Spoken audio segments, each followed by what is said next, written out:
What if your cybersecurity hygiene causes issues to others? The subject of today is about how one person bad digital habits can lead to significant risk to colleagues, friends, family, etc. Welcome to Threat Talks, and today we dive deep in cybersecurity hygiene. Let's get on to it. Welcome to Threat Talks. Let's delve deep into the dynamic world of cybersecurity. With me today is Luca Cipriano, who is our CTI and Red Team Program Lead. Welcome, Luca. Thank you very much. And my name is Maas, Field CTO at Ontoit. So, Luca, today's subject, cybersecurity hygiene. Can you elaborate a bit on what do we mean by cybersecurity hygiene? Yeah, sure. So, in general, what we mean are all the best practice that we should follow when it comes to, for example, password, digital footprint, or everything that it involves like data that should be protected. So things like don't reuse password, the same password for every website is a start. Don't use simple password. Like, for example, I don't know, your first name. Just Yeah, your first welcome name. one, I think is still the most used one. Yes, unfortunately, that's sad, but I've seen like welcome or the different versions of welcome in different languages. Welcome 2025. With some extra numbers, and people just keep using it, and maybe they just change the number, like one number or one extra, so which is really easy to guess. Like, for example, other things that could be like a good hygiene is like don't save credit card details or password on browser. They can be stolen if you get infected by InfoStealer, for example. So you should use password vaults. That's way more. Don't give away everything because we will get some tips, I was getting tips, it more towards the end. Yes. But you say, okay, it's about protecting data. It's your cybersecurity hygiene. Yeah. What would you say to people who say, I have nothing to hide? Because I heard that quite often. Yeah, that's the problem. Is like a lot of people, they always say, if I get hacked, I don't care. I don't have money to be stolen. I have nothing to hide. Even if they get in my email, I don't care what they can read. But the problem is like it's a little bit selfish, I think, but also maybe because people don't really think through to the extent that this can create problems, not only to you, but to the people around you. Because I can give you an example. There's a person which is quite close to me. We have kind of a work. I have a lot of people that have this problem. I'm not gonna say any names, but like in this specific case, this person is quite close to me, and we have kind of a work relationship. So the problem is that this person doesn't or didn't, because then I said they had to do that. They didn't use the lock screen on their phone. So everybody could just lock the screen. There was no facial recognition, no fingerprint or no PIN code, anything. And the phone got stolen from the car. And of course, I was helping this person. And when I said like, yeah, but you should use something to lock it because otherwise they can access all the data, the answer was the usual. Yeah, I don't have anything to hide. They cannot do anything with that. But then I said, because I know the habit of people that are not well versed in cybersecurity, I said, okay, I'm pretty sure you write down passwords. You write down passwords on just a note on your phone, right? I was like, oh, yeah. Yeah, so then now they can access all your password because you don't use a vault and they're just on a normal note. The footprint on the phone is much bigger than... It's really big. And again, the answer was like, yeah, but even if they access my email, I don't have anything to hide or there's nothing that they can do. But that's not true because, like, for example, you're putting me at risk as well because now they have access to your WhatsApp. They can send me a message and say, hey, listen, my bank account changed to this and please send me the money here. And yeah, I mean, how do I know? Like, I can be as good as I want in cybersecurity and be as careful as I want, but it's coming from your phone, from your legitimate... and you trust this guy? Yeah, and you can't even inform me because you don't have the phone anymore. So, like, how are you going to tell me that your phone has gotten stolen? You don't know my number and you don't have the phone to inform me. Yeah, if the actor... was quick enough, so that you are not informed, he could basically abuse your trust with this person. Yeah, indeed. And that's just one of the things, because I'm pretty sure that a lot of people take pictures of their passport or driving license, because sometimes maybe they need to send an email or deliver it. So probably if they start to look through the pictures, they will find also this kind of pictures with all your data, which is even worse because you can really steal identity at a certain point.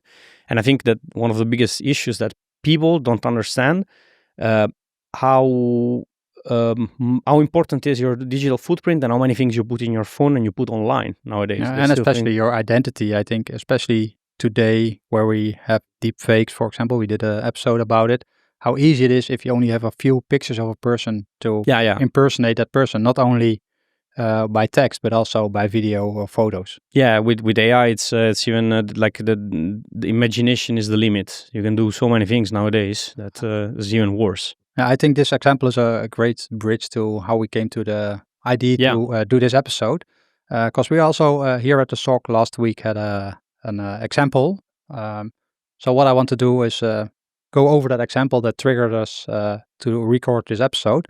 So can you tell us what happened? Yeah, so we received an alert at the SOC. I was helping with investigation, and basically one of our customers received an email which seemed quite legitimate. And this email was something, one of the usual, like, please check this document and return them signed as soon as possible, or I don't remember the exact content, but that was the more or less the type. And the document was just a fake document, but it actually was a URL. So while you would click there, it wouldn't download any documents, but it was just a picture with that's a classic trick. Yeah. Yes, indeed. The URL actually it passed some commands in the URL, and what it was doing, it was just downloading ConnectWise, which is one of those software that is used, like for example, I think TeamViewer, right? Is one of those. Remote access tool. Yeah, remote access tool that they use for remote access. For TeamViewer, ConnectWise. You have a bunch of them. Yeah, exactly. So and it was automatically connecting as a client towards one IP that was also legitimate. So there was a legitimate IP.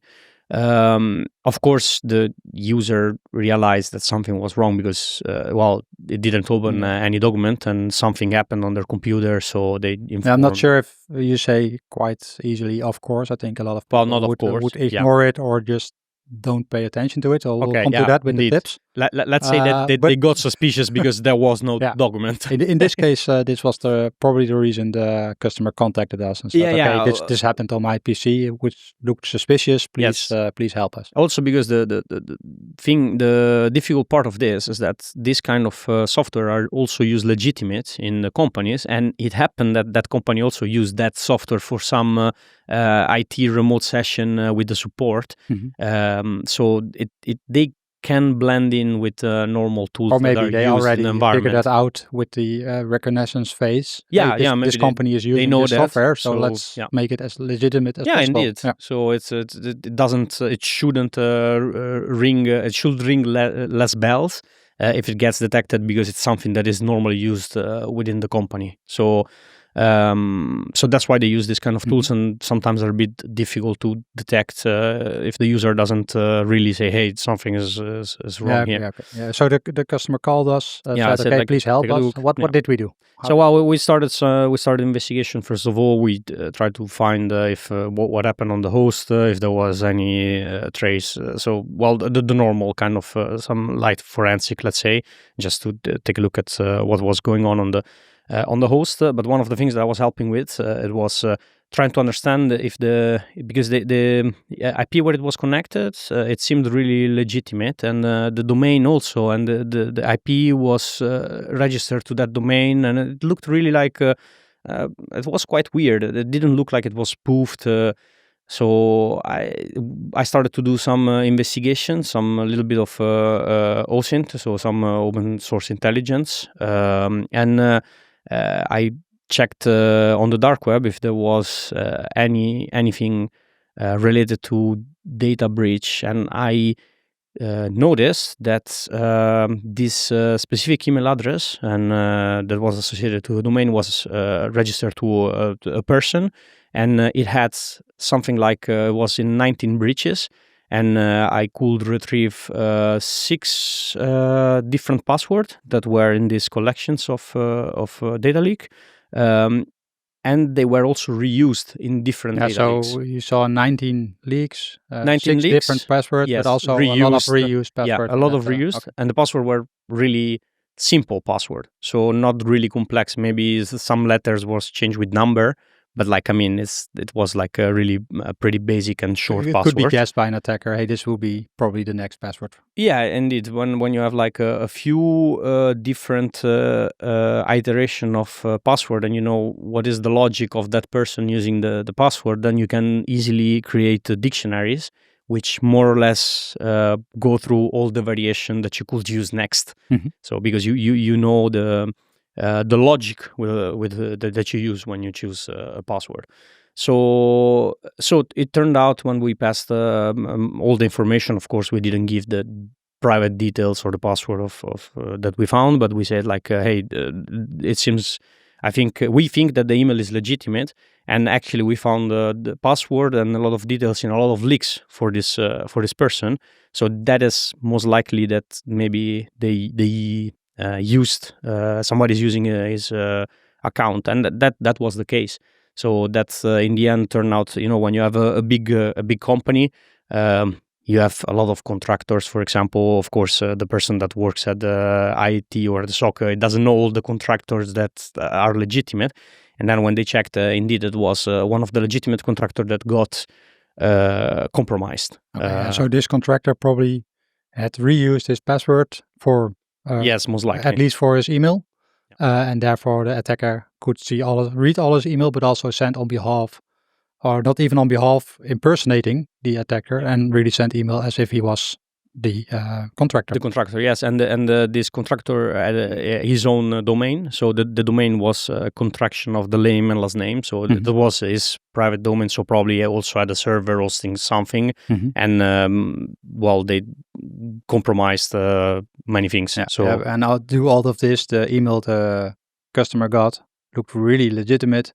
Therefore, he was. Well, it was legitimate. First, it was sent by somebody else. But even the link could be in these circumstances be valid. So he clicked on it, and that was triggering him because he expected kind of a document something like that. So it was not spoofed, but it was something that probably was caused by poor hygiene, because reuse password, simple password, and then you get and then you are a vector for spear phishing. And then you can say I don't have anything to hide, but you now are a liability for a company, because maybe you're a small contractor that you say, but you do some works for a company. Yeah, as an attacker, you're basically using or abusing the trust that exists between people. Yeah, indeed. Okay, and that's really, really good for them, because if they do some research, they know, okay, they use this software, this is legitimate, then it can slip through. And this could be a really good entry point to start a much larger. This was quite simple, and we noticed it early. Yeah. But this could be the entry point for a much larger attack. Yeah, indeed. And this is also, I think, why identities are worth money, especially on the dark web. Yeah. Yeah. Do we have some other examples? I can imagine maybe some if your social media account is being compromised. Yeah. I mean, to a certain extent, that goes back to what we were talking before. Like, I mean, even if you're not a contractor, but you have relationship maybe with other people, or you do some small works for somebody that not necessarily is like your main work. But for example, what you mentioned, the social media, I had it also from people close to me that they got compromised, their social media account got compromised, and then they started to post things, the usual scam, like, hey, I'm making a lot of money with this crypto, please invest. Click here, you get a bonus or whatever. Yeah, or strong political standpoints, especially if there are more famous people. Then you see that often used for political statements. Yeah. Okay, and so that's also another thing that can put at risk people around you. So it's not only about you, but it's also the people around you. I remember, I don't know if it happens again. nowadays still. But in the past, they used to send this private email, wasn't on Facebook, that say, "Hey, is this you on this video?" And then there was a link, and you receive it from a friend of yours, and you're like, "Oh, what is that?" Then you click, and you click. and, and then you get phished as well. Yeah, phishing is still one of the most used attacks to gain at least the initial access. Yeah, indeed. Do we have some other examples? I think other things that unfortunately I had something that happened to me as well once. I don't know really how, but I got something open on my name that was not. I didn't do that. Well, I'm Italian. It was in the past, like a lot of years ago. It was in Italy. That was really easy there to do weird things. Just with over the phone, you could open, for example, electricity account, and there were not a lot of checks. But somebody got somehow holes on my ID number, social security number. Yeah, it was like the ID number. I don't know how, but they opened an electricity account on my name, and then I was like, yeah, that I don't live there. I don't know who's there, and that's not mine. And it's a bit.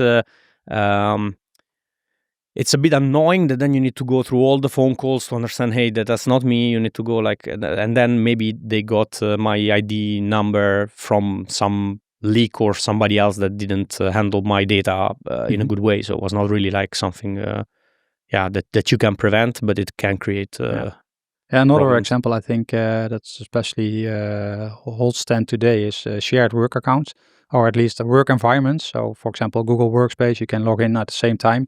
If we, for example, both work in the same document and your account gets compromised because you lack, of course, a lot of cybersecurity hygiene, then I will trust everything you write down in that document that we're working on. Yeah. Or maybe you just use it to read all the information and use it in a more sophisticated spearfish attack. Yeah. There are all kinds of directions you can go with that. So plenty of examples. Also, unfortunately, a lot of real-world use cases. Yes. I think it's a good point to go over some of those cybersecurity hygiene basic things that everyone should do, and at least also be able to do to prevent or at least make this kind of attacks much harder. Do you have some good tips for us? Well, yeah, that one we mentioned earlier. I was a bit faster at the beginning, but some things we said, like don't use short passwords and easy to guess. If you don't want to remember your password, use sentences maybe. Yeah, that's always a good idea, and it also makes it longer. Yeah, makes it longer. Like you can say, like a short gray alien, something like weird that you will remember because it's a funny sentence. You put like a dash in between. And then, of course, important, don't reuse that short gray alien. Short weird gray alien. Don't reuse it. So use a different password for every service you have, and especially if it comes to personal and professional services. Don't do it ever, but if you do it, at least make a differentiation between those two. Yeah. And also one thing could be like that's like don't save any credit card details or password in the browser. Like info stealers can steal that information, but use like a password vault. I think they're quite cheap nowadays. If you want, you even have free ones. You have free ones. You have also like really cheap ones, and I use password. I use a couple of password vaults, but one of those provides also a service that will check for you if one of your email has been seen in any data leak or something like that. This service, Have I Been Pwned? Is one. I think they use APIs from Have I Been Pwned, something like that. That's a good one to check your email, and then you will probably see that you also end up in some of the data leaks because there are quite a few of them. Yeah. And some password vault will inform you as soon as something new comes up. Then you can change the password. Yeah, change the password. Yeah. I think the other easy to implement feature nowadays is multi-factor authentication. Yeah, and actually it's surprising that still some people, when you mention it casually, they say like, what is that? I do have it. Yeah, or they say it's annoying. Yeah. That's the trade-off. Yeah, and there are still some websites that they don't allow you to do that. Yeah, they don't allow but there are even websites that don't allow you to create a password longer than 12 characters, for example. Yeah. So it's not only on the people, it's also on the provider of services sometimes. Yep. So yeah, for sure, multi-factor authenticator. Yeah, and what you already mentioned in your first example, make sure if you have a phone that it will be locked automatically. Use your fingerprint or your face recognition, or at least a long PIN code, 6 digits or more. Indeed. So there are a lot of good tips. We also have a good website. It's not of us, but it is. You can find it on the internet. It's watchyourhack.com. So it's a great tip if you need some low hanging fruit, easy to implement measures to hopefully prevent these kinds of attacks. That is definitely worth a visit. So anything else that we want to conclude with?